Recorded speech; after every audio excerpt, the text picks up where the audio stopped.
Et au nom de notre bachelier, des étudiants, du personnel administratif et du personnel enseignant, je vous souhaite la bienvenue dans la présentation de notre bachelier et de notre programme.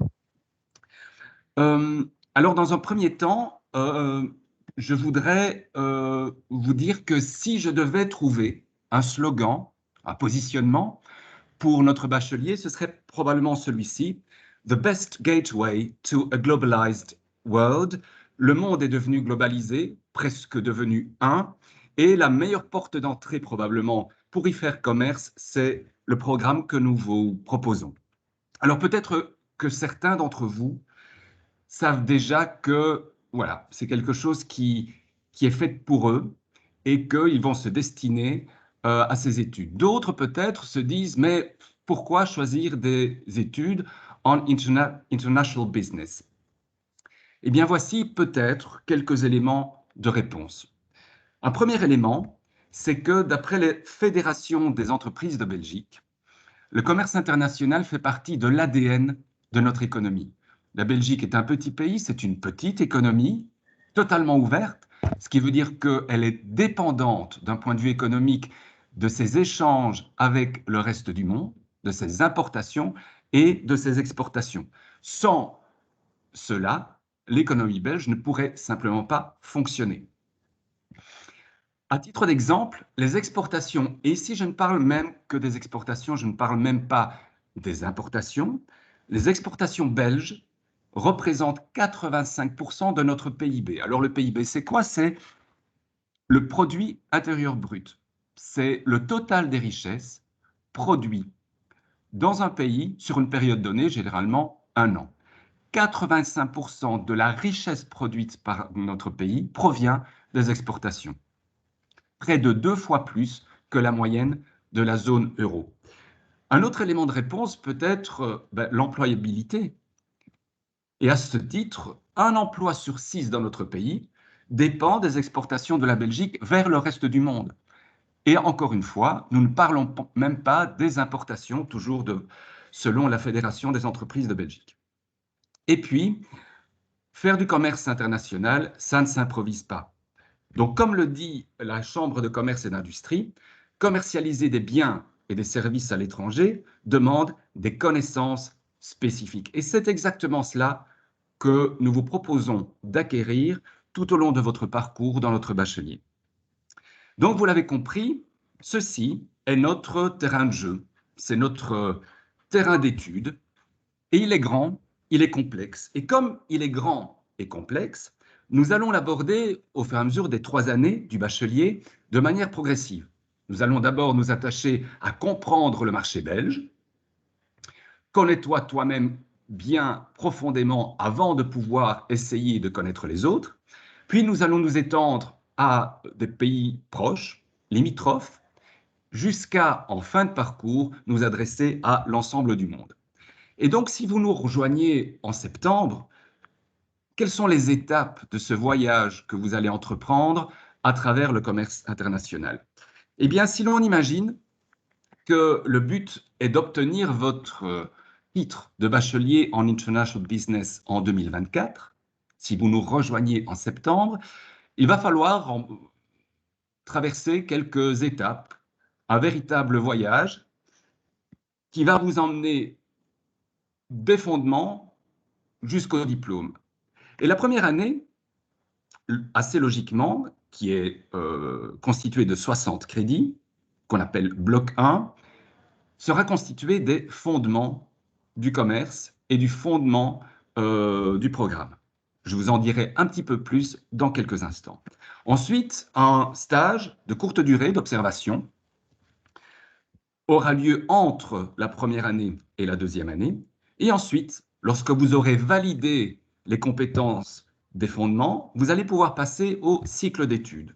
Ce cycle d'études est composé de 2 fois 60 crédits, donc en principe 2 fois une année supplémentaire, une année d'approfondissement et une année de spécialisation. Le tout sera ponctué par un stage de longue durée, cette fois-ci, d'intégration professionnelle. Le stage qui durera 15 semaines, un travail de fin d'études, le stage et le travail de fin d'études faisant partie d'une unité d'enseignement d'intégration professionnelle, le tout amenant au diplôme de bachelier en International Business, le tout pour un total de 180 crédits. Maintenant, voyons étape par étape en quoi va consister ce voyage plus précisément. Commençons par la première année, le bloc 1, les fondements. Vous voyez que ce bloc 1, et comme le nom l'indique, est constitué de fondements. Alors, fondements du droit, statistiques et mathématiques financières, encore une fois, les fondements des mathématiques financières, des principes de comptabilité, encore une fois, ce sont des fondements, de l'informatique avec Excel, un TP en commerce international et gestion de projet. Le TP est extrêmement important, le travail pratique qui se fait en groupe. Et là, j'y reviendrai dans quelques instants aussi, puisque des travaux pratiques vont jalonner tout votre parcours, que ce soit en bloc 2, bloc 2, bloc 1, bloc 2 et bloc 3. Le cours principal, le cours colonne vertébrale, qui est management et e-marketing. Ensuite, bien entendu, on ne peut pas imaginer un programme en International Business sans parler de langue étrangère, donc l'anglais pour tout le monde. Ensuite, en principe, le néerlandais ou à défaut l'espagnol ou l'allemand sous certaines conditions, essentiellement pour des étudiants qui n'auraient jamais étudié du néerlandais au préalable. Ensuite, de l'économie, économie générale, et puis des notions de philosophie et d'éthique économique. C'est très important à nos yeux parce que non seulement nous voulons aider, contribuer à former des bons professionnels, mais également des citoyens éclairés, responsables et éveillés à l'éthique et aux questions environnementales notamment. Et enfin, communication d'entreprise et communication interculturelle, très important dans notre bachelier, puisque nous n'allons pas négocier, nous n'allons pas commercer avec des cultures différentes sans tâcher de les comprendre, sans un minimum d'adaptation à ces cultures. Alors, je vous ai dit que dès la première année, dès l'entrée de jeu, il y a un travail pratique important à réaliser et nous insistons très fort sur cet aspect pratique et donc avec le lien avec le terrain, le lien avec le marché, le lien avec les entreprises.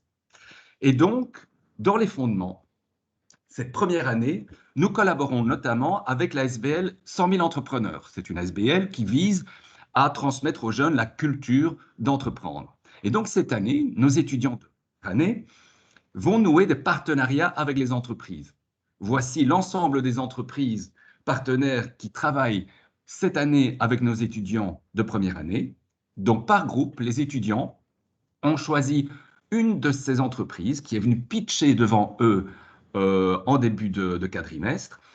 Et le but, c'est d'essayer de répondre à une problématique précise, pratique et réelle de l'entreprise pour, à la fin de l'année, arriver avec des recommandations pour aider cette entreprise à se développer.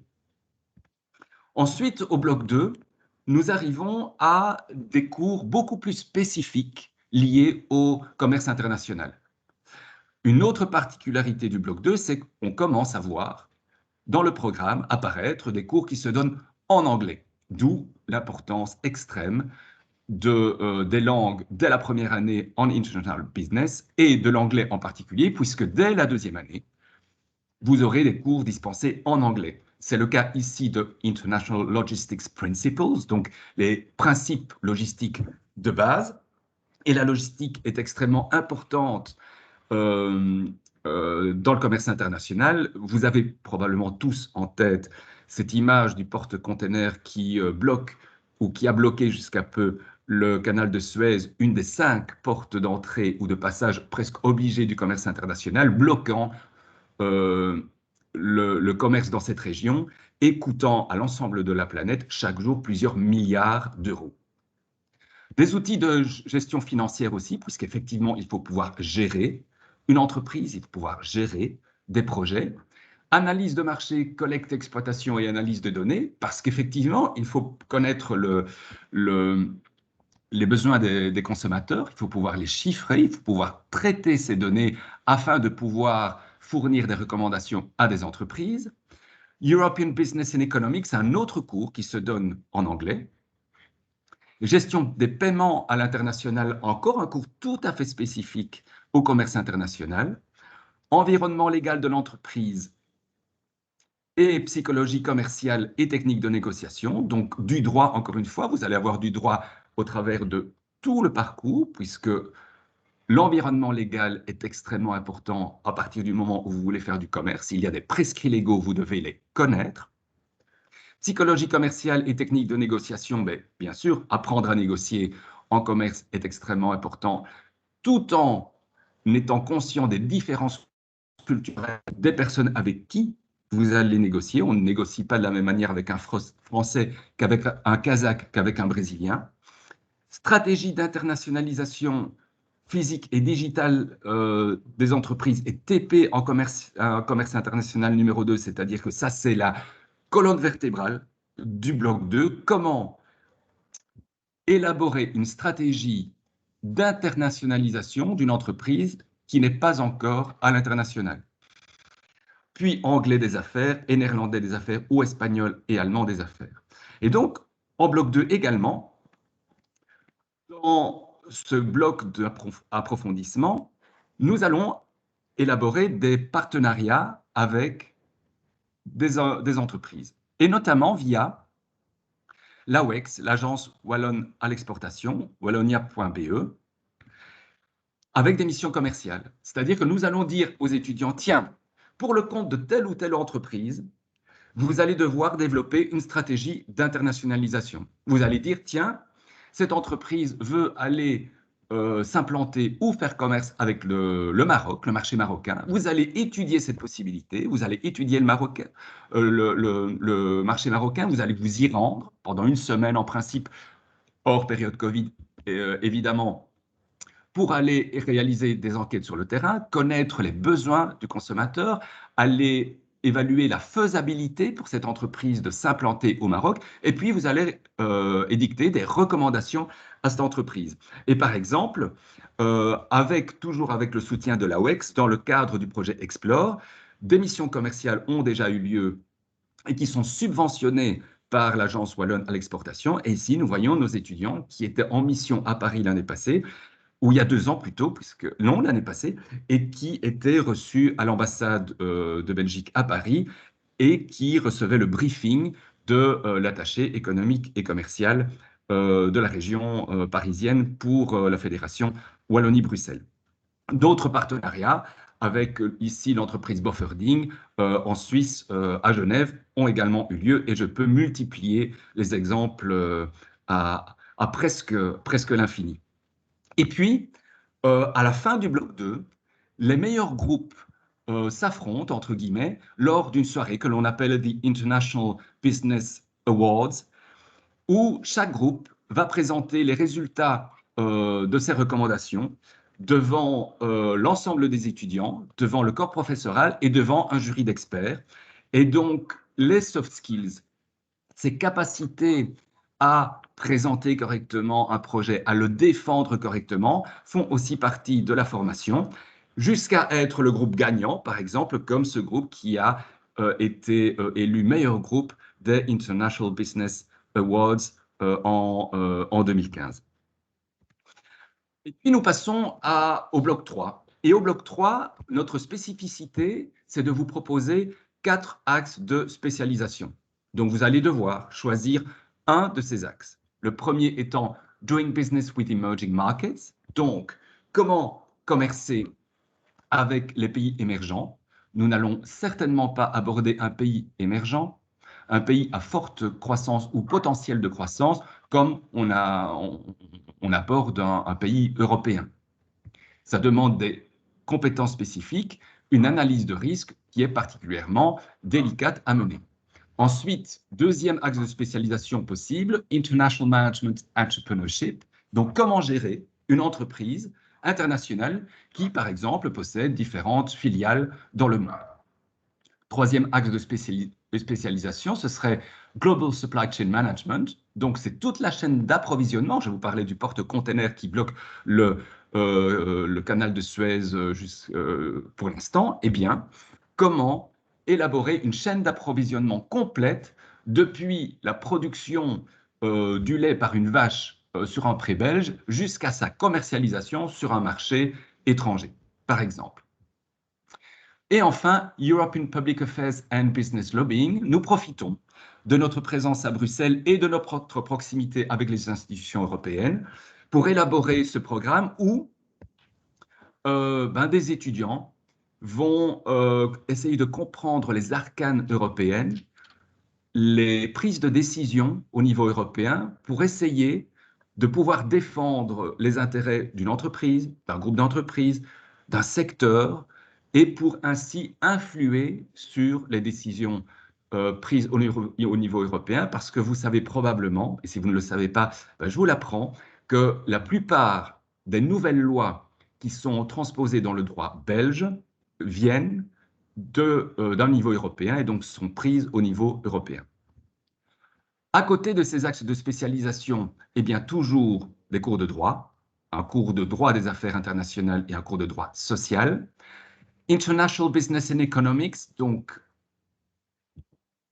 le business et l'économie internationale. Et là aussi, vous allez devoir choisir un pays ou une région du monde dans laquelle vous spécialisez, les États-Unis, ou la Chine, l'Asie, ou l'Amérique latine, l'Espagne, ou l'Afrique subsaharienne, ou le monde arabe. Et enfin, toujours néerlandais ou anglais et anglais, alors néerlandais ou allemand, espagnol, pardon, puisque l'anglais, lui, est inclus dans les cours à choix, les cours de spécialisation, cours qui se donnent en anglais, d'où l'importance, encore une fois, de l'anglais dès la première année. Et ensuite, une unité d'apprentissage d'intégration professionnelle qui comporte deux axes, le stage de 15 semaines et le travail de fin d'études. Et là aussi, au bloc 3, des partenariats. Partenariats avec des entreprises, comme par exemple UPS ou ADB Safegate, qui mandatent des groupes d'étudiants pour essayer de trouver une solution à une question qui se pose. Par exemple, ADB Safegate, qui est le leader mondial en signalisation aéroportuaire, dit, ben voilà, nous ne sommes pas présents dans le sud de l'Inde, par exemple, eh bien, nous mandatons un groupe ou plusieurs groupes d'étudiants pour envisager la faisabilité pour nous de nous implanter dans le sud de l'Inde. Et tout cela se termine par un exercice de négociation qui a lieu dans les quartiers généraux de ADB Safegate. Et là, vous voyez que les étudiants sont face aux représentants de l'entreprise et essayent de négocier et de vendre leurs recommandations et leurs contrats et leurs projets à l'entreprise sous les yeux attentifs du jury de professeurs qui va les évaluer.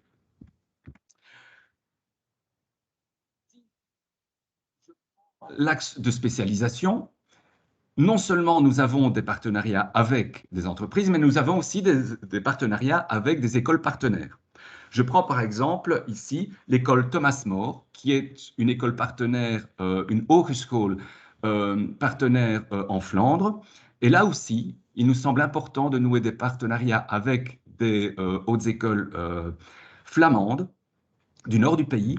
Et donc, nous organisons par exemple des foires commerciales en B2B, en néerlandais, où les étudiants, une après-midi, nous rendent visite et l'exercice se passe en français.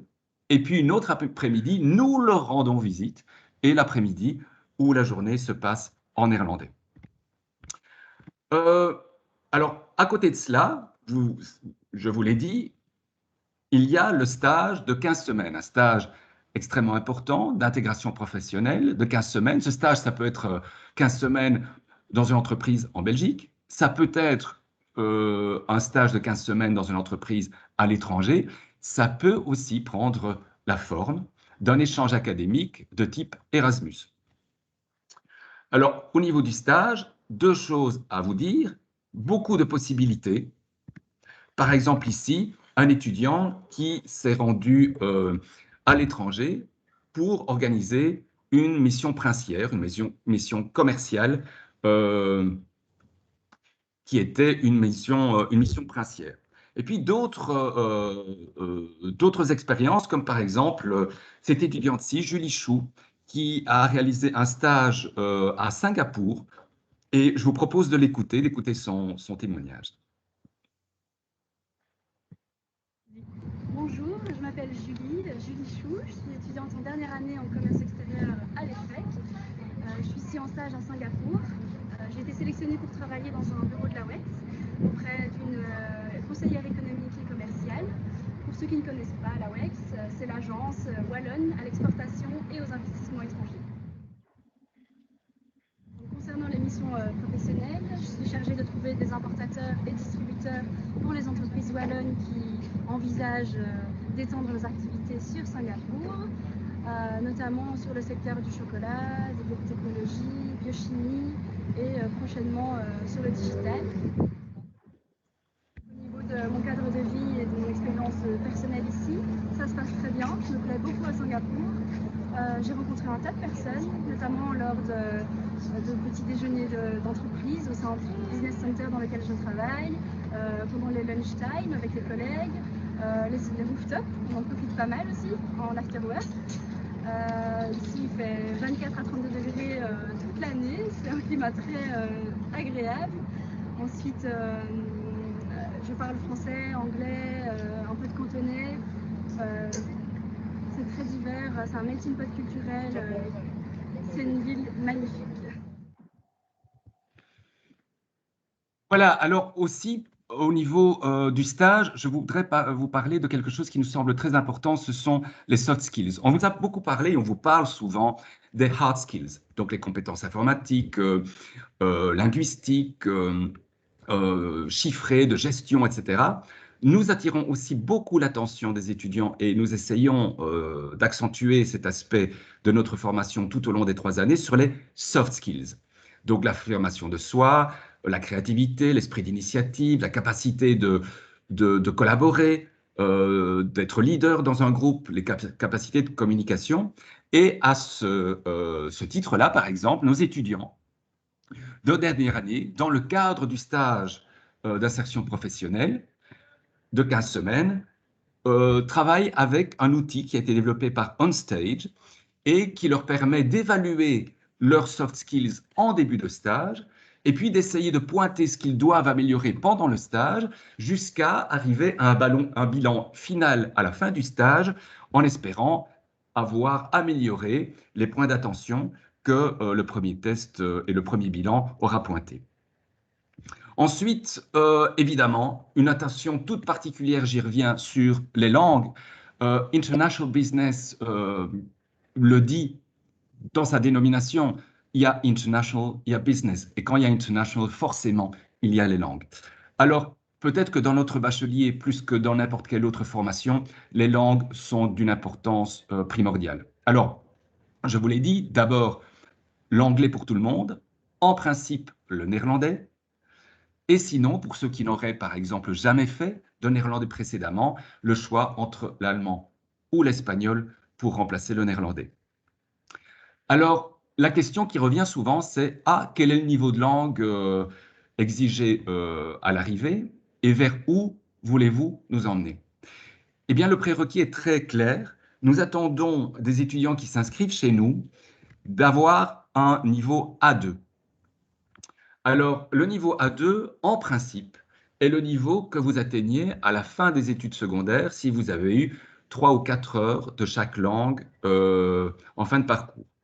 Alors, si c'est le cas, c'est bien, vous êtes armé. Si ce n'est pas le cas, nous vous conseillons d'éventuellement prendre des cours ou en tout cas d'essayer de compenser cette petite faiblesse ou cette faiblesse avant votre inscription pour être tout à fait à l'aise, puisque notre but à la fin de la première année, c'est de vous amener au niveau B1, qui est le niveau seuil du cadre européen de référence, à la fin du bachelier. Nous souhaitons amener la majorité des étudiants à un niveau B2, sachant que certains seront au niveau C1. Une autre question qui est souvent sur les lèvres, c'est quels sont les débouchés? Les débouchés sont très larges. Vous serez spécialisé dans le commerce international, mais comme vous aurez eu des bases solides en marketing, en gestion, eh bien, je dirais presque que le monde est à votre portée. Vous voyez, vous pourrez travailler dans des sociétés d'import-export, de services logistiques, de distribution, des représentations diplomatiques, la promotion des ventes, des organisations internationales, pourquoi pas, y compris des organisations non gouvernementales, des ONG, l'industrie, des bureaux d'études de consultance, des banques et des assurances, sans oublier que beaucoup de nos étudiants poursuivent des études vers des masters et de nombreuses passerelles existent tant en Belgique qu'à l'étranger si vous voulez poursuivre vos études. Voilà, j'ai essayé d'être concis, le plus clair possible. Alors, dans une deuxième partie, vous allez entendre le témoignage d'un étudiant, mais alors le témoignage live d'un étudiant qui est présent également à cette présentation. Et ensuite, n'hésitez surtout pas à poser vos questions. Nous sommes là pour y répondre. Et donc, peut-être qu'en 2024, bien, ce sera vous qui serez détenteur de ce sésame, de ce diplôme en International Business, et que, à l'image de ces étudiants, vous serez content et vous fêterez votre diplomation avec nous lors d'une soirée festive euh, et, euh, couronnée de succès pour l'ensemble de ces étudiants. Voilà, je vous remercie pour votre attention. Je vais du coup départager mon écran.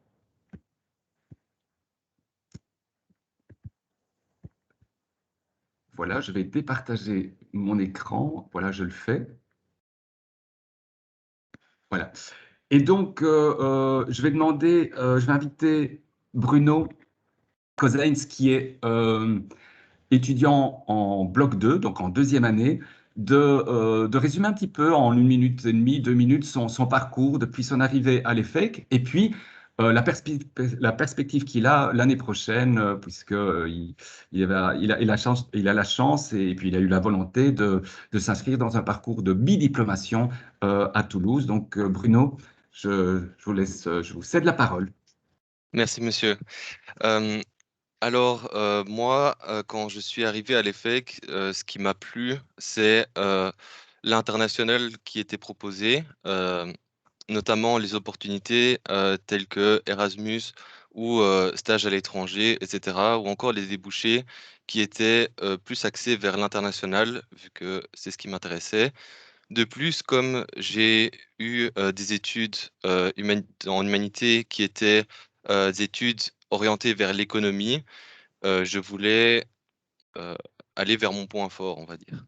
Et donc, je suis arrivé à l'EFEC et, comme a dit Monsieur Bézipon, il y a eu beaucoup de travaux de groupe. Encore maintenant, je suis en plein dans du coup le travail de groupe numéro 2 de TP. Et du coup, ces travaux de groupe nous permettent de développer nos soft skills, comme a dit Monsieur précédemment, mais aussi de découvrir ce qu'est le travail dans une équipe, ce qui n'est pas forcément enseigné à l'université. Alors ensuite, j'ai participé à une réunion qui se déroule au premier quadrimestre du deuxième bachelier, où on nous explique que les différentes opportunités qu'on peut avoir lors du bloc 3, c'est-à-dire les Erasmus, bidiplomation, stage à l'étranger, etc. Et ayant réussi ma première bachelier avec 60 crédits, en première session, je me suis dit que je pouvais peut-être m'inscrire en bidiplomation pour tenter d'avoir du coup un double diplôme en fin de parcours. Euh, et grâce à ça, j'ai pu postuler à cette diplomation et heureusement, j'ai été pris pour participer à cette expérience l'année prochaine. Merci Bruno pour ce témoignage. Intéressant, voilà. Donc maintenant, si en tant que prospect invité, vous avez des questions, n'hésitez surtout pas à nous les poser. Si vous préférez vous adresser directement à Bruno, c'est possible via un canal spécifique Teams. Sinon, n'hésitez pas à allumer vos micros, vos caméras, nous poser les questions. Et si vous souhaitez utiliser le chat, vous êtes les bienvenus également pour y inscrire vos questions et nous les traiterons au fur et à mesure.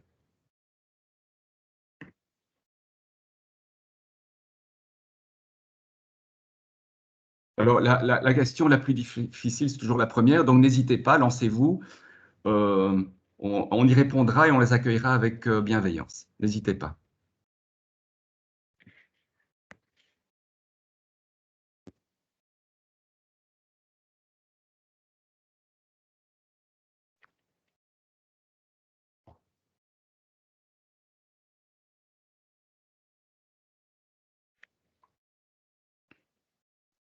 Juste petite précision pour ceux qui cherchent le lien pour parler avec les étudiants. Il est dans la conversation de cet appel. Merci pour cette précision, Bruno. Je vois une première question. Le niveau de maths est-il très élevé? Et là, je vais peut-être passer la parole à Madame Theys pour une réponse par rapport à cette question. Le niveau de maths est-il très élevé? Madame Theys n'est pas présente, mais donc je peux répondre à la question. Donc le niveau de maths, il y a effectivement des prérequis en maths à maîtriser avant pour pouvoir s'inscrire et suivre correctement ces cours. Il y a en effet toute une série de cours qui sont chiffrés, hein. On pense aux cours de comptabilité, aux cours de statistique, aux cours de finance, pour lesquels des bases de mathématiques sont nécessaires, de calcul, d'utilisation de pourcentages, etc.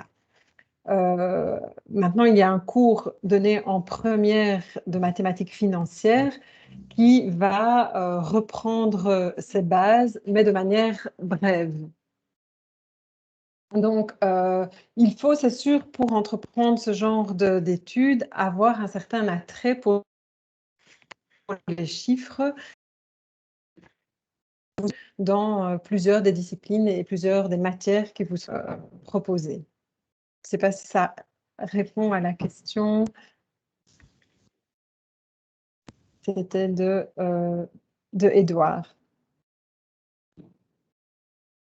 En attendant, en tout cas, on peut passer à la suivante. Est-ce qu'il y a des tests d'entrée avant de s'inscrire? Car dans une autre école, il y avait des tests en maths et en langue. Alors, à cette question, une double réponse. La première, c'est que nous envisageons effectivement des tests de positionnement à l'inscription ou en tout début d'année, afin que vous puissiez justement vous situer par rapport à nos exigences. Alors, de deux choses l'une, soit par rapport à ces tests de positionnement, on se rend compte que vous avez déjà les compétences. Là, je parle pour les langues. C'est ce qui se fait pour l'instant. Et alors, on peut vous dispenser du cours. Sinon, si on voit que vous n'avez pas les compétences requises ou minimales, alors des parcours de remédiation seraient proposés. Donc là, l'idée, c'est d'essayer de multiplier ces tests de positionnement, mais ce ne sont pas des tests d'entrée, ce sont des tests de positionnement pour vous orienter, mais ce ne sont pas des tests qui conditionnent l'inscription ou l'assistance au cours, puisque ça, c'est simplement pas légal. J'espère que j'ai répondu à la question. Est-ce qu'il est possible de passer des dispenses pour les cours de langue? En effet, comme ça a été répondu dans le chat, ça s'est organisé, oui. Est-ce possible de compenser un mauvais niveau en maths avec un beau niveau en langue ou autre? Mais en fait, le programme de chaque année est en principe de 60 crédits. Et légalement, pour pouvoir passer à l'année suivante ou à l'étape suivante, il faut valider l'ensemble des crédits.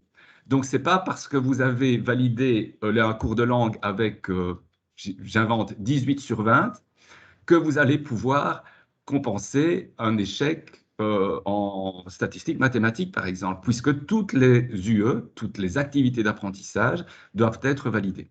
Les 60 crédits doivent être validés. Si je peux peut-être préciser pour certains étudiants qui ont peut-être des stress d'arriver dans le supérieur et de se demander s'ils ont le niveau, etc., on vous rappelle que les cours sont dans des groupes classes et que, par exemple, il y a une animation qui s'appelle Cap vers la réussite, où pour les cours de langue, pour les cours de maths, pour les cours de compta, vous pouvez, en plus de vos cours, avoir accès à un système de tutorat, c'est-à-dire que des étudiants des années supérieures peuvent vous aider à exploiter vos connaissances. Et donc, évidemment, on a aussi envie de vous parler de votre motivation et de votre volonté à, bien sûr, briller pour passer ce bac 1 et arriver dans le cycle d'études. Si je peux peut-être rajouter quelque chose, du coup, il faut pas vraiment un bon niveau de maths, on est bien encadré pour ça. Je le sais car moi-même, je n'ai pas un très bon niveau en maths et pourtant, j'ai su réussir ce cours. Donc, il y a pas de souci avec ça, honnêtement. À condition de travailler et d'être motivé. Oui, voilà. Voilà. Alors, quels sont les différents domaines pour la double diplomation? Alors ça, c'est Mélise qui pose cette question. Je ne suis pas sûr de comprendre cette question. Vous pouvez la préciser, Mélise? Quels sont les différents domaines pour la double diplomation?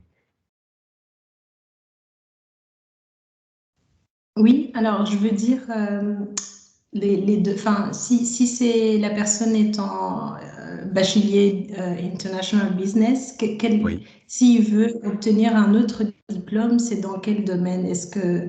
Enfin, c'est dans quel, je Ah, sais mais pas ce sera... comment Oui, alors comme... préciser. Oui, alors comme c'est en fait une bidiplomation, c'est quoi? Ben, peut-être que Bruno peut répondre à cette question puisque lui, il est dans le projet. Oui, alors en fait, on peut avoir aussi des spécialisations comme si on restait à l'EFEC. Je sais que par exemple, en Finlande, c'était une spécialisation en supply chain management, donc tout ce qui est en rapport avec la logistique, comme Monsieur Bizipon l'a dit dans la présentation.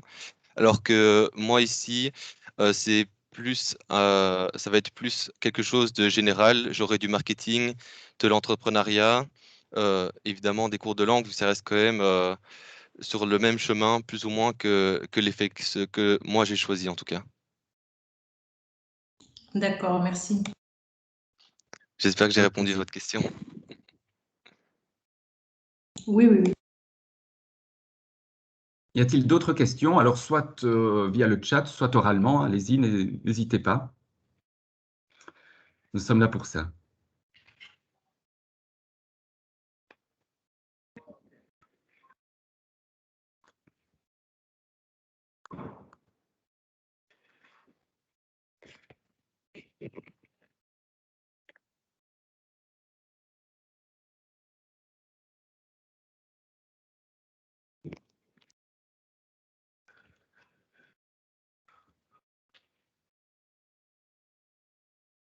Je ne vois plus de questions s'afficher dans le chat. Je n'entends pas de questions non plus. Et c'est-à-dire que tout serait parfaitement clair et que vous avez déjà fait le choix de nous rejoindre en septembre. Est-ce que je pourrais vous demander juste en levant la main, levez la main si vous avez l'intention de nous rejoindre en septembre. Voilà, comme ça on a une petite idée de vos intentions. C'est toujours sympa à voir.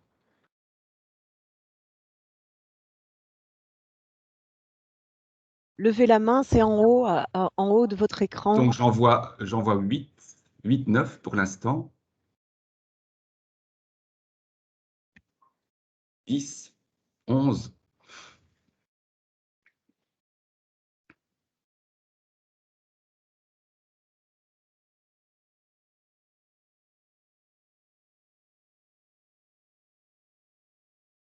Voilà, ben, merci beaucoup d'avoir participé à ce petit sondage improvisé.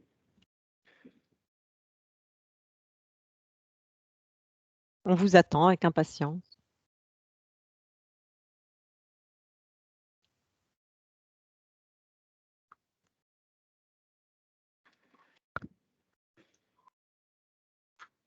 Donc, nous avons 2 étudiants actuels qui sont présents. N'hésitez pas à les interpeller également si vous avez des questions plus précises concernant la vie étudiante ou leur ressenti, la façon dont ils s'organisent. Ils seront aussi ravis de vous répondre, soit dans cette réunion-ci ou alors via le lien que Bruno a partagé dans le fil de conversation.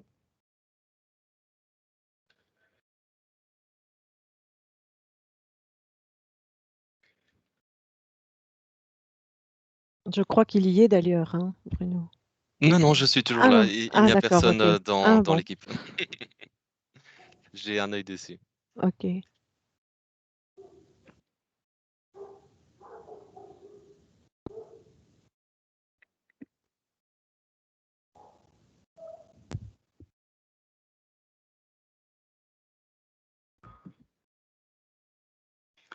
Alors, une question qui est arrivée dans le chat. Quelle est la part de la théorie et de la pratique? Gaëlle, tu veux répondre? Alors, ça dépend un petit peu des cours, hein. Donc, c'est vrai que nous sommes une haute école à vocation pratique. Donc, c'est sûr que c'est l'objectif qu'on vise, c'est d'être le plus pratique possible. Maintenant, c'est sûr que dans les cours de principe en première année, la pratique se fait plutôt en classe au travers d'exercices et de cas qui sont analysés, mais on va dire entre les murs de la classe. Et au fur et à mesure du parcours, ces aspects pratiques nous mènent vers de plus en plus de contacts avec le monde professionnel. Donc, comme cela a été exposé dans la présentation, des contacts avec les entreprises qui vont vous mandater sur des missions spécifiques. Donc, l'aspect pratique est est vraiment au cœur de la formation, mais les modalités de cette mise en pratique vont évoluer au travers du parcours et des années. Donc, j'ai un peu du mal à donner un pourcentage, mais c'est bien équilibré. Je pense que Madame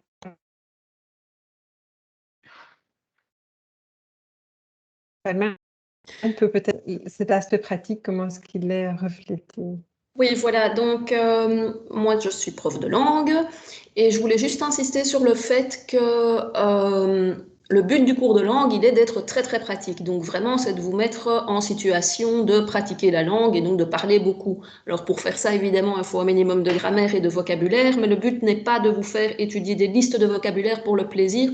Le but est de vraiment, en première, vous entre guillemets, décoincer pour oser prendre la parole, pour au fur et à mesure vous amener à être capable de tenir des discussions de plus en plus techniques et liées à vos options. Mais donc ici, dans les cours de langue, forcément, la majorité du cours de langue est pratique. Et c'est important de le savoir parce que, évidemment, c'est pas la même optique que dans d'autres institutions où là, le but est de connaître le plus de mots de vocabulaire possible pour le plaisir. C'est pas du tout l'intention ici. Et donc, si vous avez des questions par rapport aux langues, n'hésitez pas. Alors, je vois une autre question là. Quel est le taux de réussite en Bac 1? Alors, donc, comme je vous l'ai dit, le Bac 1, comme les deux autres, sont constitués de 60 crédits. Il se fait que, légalement, un étudiant peut accéder au cycle d'études, c'est-à-dire poursuivre son parcours vers la deuxième année, dès qu'il a validé 45 crédits sur 60. Et nombre d'étudiants valident 45 crédits, mais ça veut dire quoi? Ça veut dire qu'ils ont validé 45 crédits sur 60, donc il y a 15 crédits qu'ils n'ont pas validés. Ils passent en deuxième année, voire en troisième année, avec ce qu'on appelle des casseroles, des 15 crédits qu'il reste encore à valider du bloc 1. Ça les met dans des situations très, très inconfortables. Et c'est vrai que peu d'étudiants, malgré nos discours de début d'année, les encourageant à valider l'ensemble des crédits, trop peu d'étudiants valident les 60 crédits. Mais il est clair que si vous nous rejoignez, et ça c'est le cas de toutes les hautes écoles, de l'enseignement supérieur dans son ensemble, université comprise, quelles que soient les études, et je sais que c'est un choix important et difficile, mais quelles que soient les études que vous choisissez, vous devez absolument essayer de viser la réussite des 60 crédits. Mais c'est vrai qu'en l'état, trop peu d'étudiants valident les 60 crédits et donc poursuivent leur parcours avec des casseroles à récupérer lorsqu'ils sont en deuxième, voire en troisième année.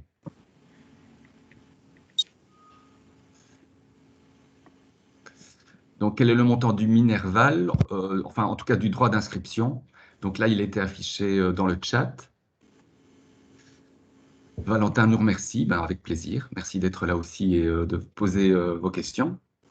Les 834 €, c'est pour des étudiants belges. Parce qu'il y a à cela un montant à ajouter si ces étudiants sont étrangers, donc hors quota. Européen, Véronique. Oui, européens, pardon. Ressortissant européen, et si c'est non ressortissant européen? Si c'est non ressortissant européen, il faut ajouter à cela 992 €.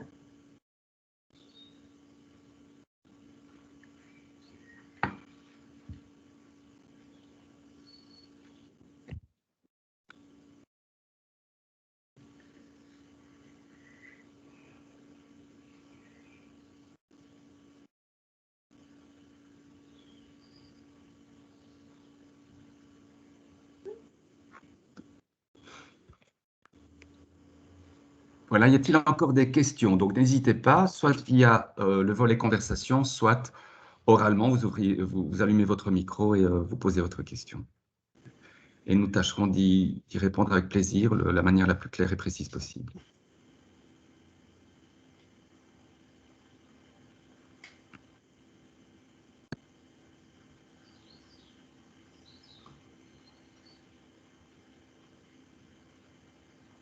Peut-être pour rebondir sur une question qui a été posée avant sur la pratique. En effet, on en a beaucoup dans le bachelier. Généralement, ce qu'on apprend dans la théorie, on l'applique d'office dans des exercices plus tard pour nous aider à savoir à quoi sert cette théorie au final.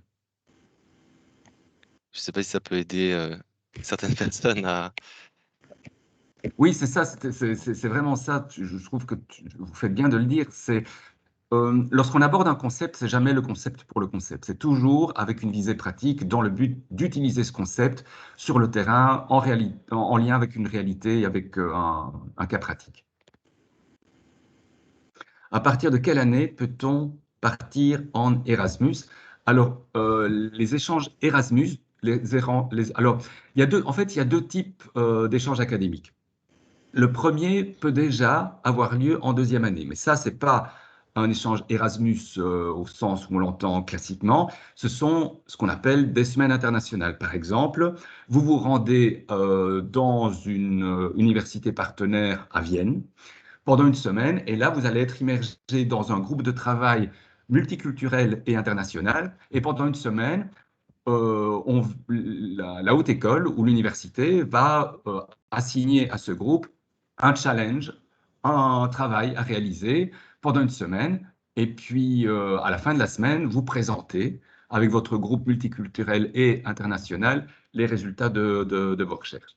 Ça, c'est une semaine internationale. Maintenant, pour ce qui est des échanges académiques de type Erasmus, ils ont lieu en dernière année, donc au bloc 3, et peuvent couvrir soit un quadrimestre, soit le premier, soit le deuxième quadrimestre. Et donc, vous pouvez imaginer, par exemple, le premier quadrimestre en échange académique, le second quadrimestre en stage en entreprise. C'est tout à fait possible. Et le stage peut avoir lieu à l'étranger. C'est tout à fait possible. Ou alors, il y a des échanges qui peuvent durer toute l'année. Voilà, j'espère que j'ai répondu à la question.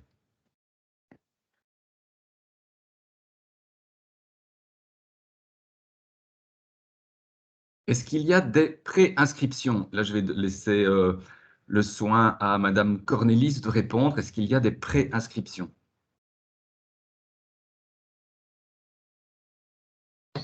Voilà. Non, en fait, il n'y a pas de préinscription. Vous pouvez vous inscrire en ligne via le site internet de l'EFEC. Et cette année, nous allons ouvrir les inscriptions à partir du 1er juin. Donc, à partir du 1er juin, vous pourrez vous inscrire et remplir toutes les conditions, c'est-à-dire ajouter tous les documents que l'on vous demandera. Ça, c'est une inscription dans le cadre d'un étudiant européen. Donc, si vous êtes non européen, l'inscription se fera du 22 avril au 27 avril, mais toujours en ligne. Je ne sais pas si j'ai... D'accord.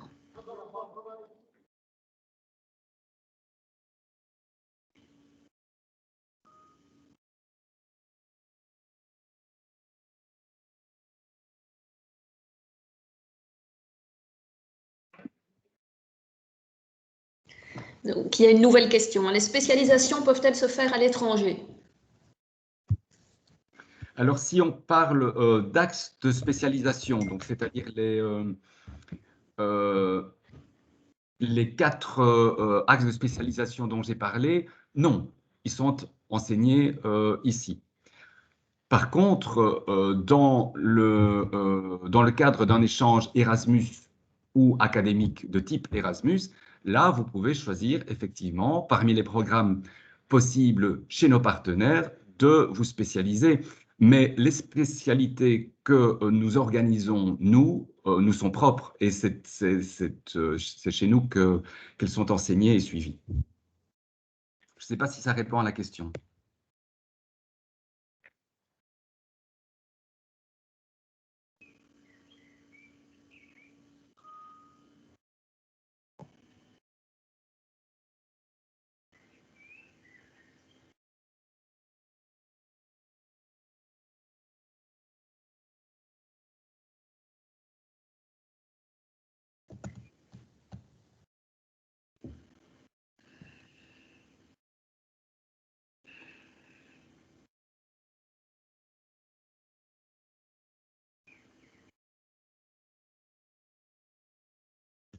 Voilà. Est-ce qu'il y a encore des questions? N'hésitez pas. Le volet conversation est à votre disposition et vos micros peuvent être ouverts.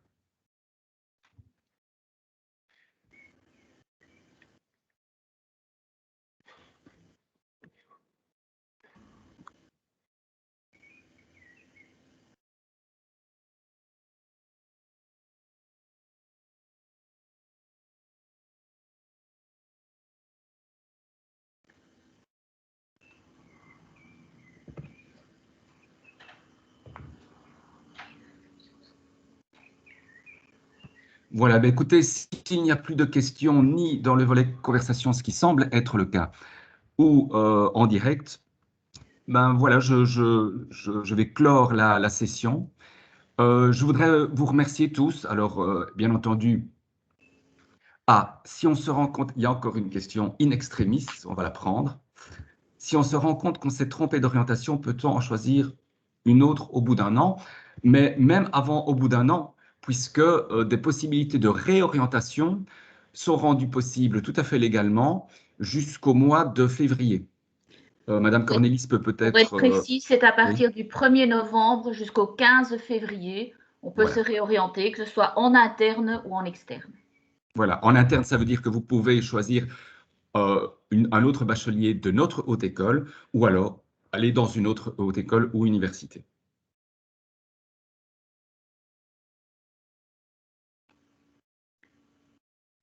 Voilà, ben c'était peut-être la dernière question. Donc, comme je le disais, je vous suggère de clore la session. Je vous remercie de votre participation. J'espère vous voir nombreux en septembre, nous rejoindre pour ce long voyage vers le commerce international. Et je vous souhaite une excellente suite de journée et réflexion aussi à tous. Au revoir. Merci à tous. Bonne soirée.